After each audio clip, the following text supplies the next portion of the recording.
পর্ব 2। পাতাগুলোতে লেখা ফুটে উঠছে। রাত প্রায় 12টা। অনামিকা একা তার ঘরে বসে বইটা খুলে দেখল। এখনো সব পৃষ্ঠা ফাঁকা। পুরো বোকামি। হতাশ হয়ে সে বই বন্ধ করল।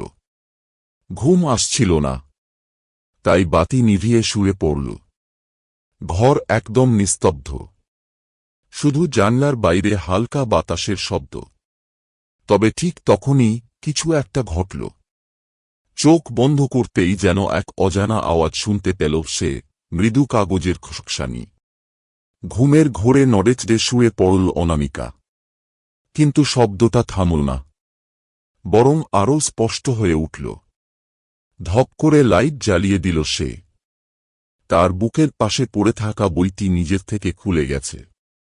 আর ভিতরের পাতায় কিছু লেখা ফুটে উঠছে, কালচে কালিতে আঁকা অদ্ভুত হরফে লেখা।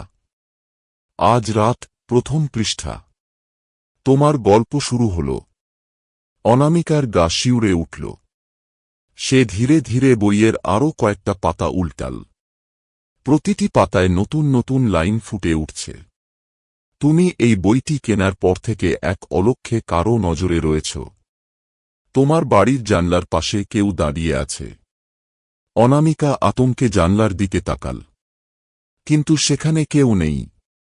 কিন্তু ঠিক তখন ঠক ঠক, জানলার কাঁচে যেন কেউ ধীরে ধীরে আঙুল চালিয়ে শব্দ করছে।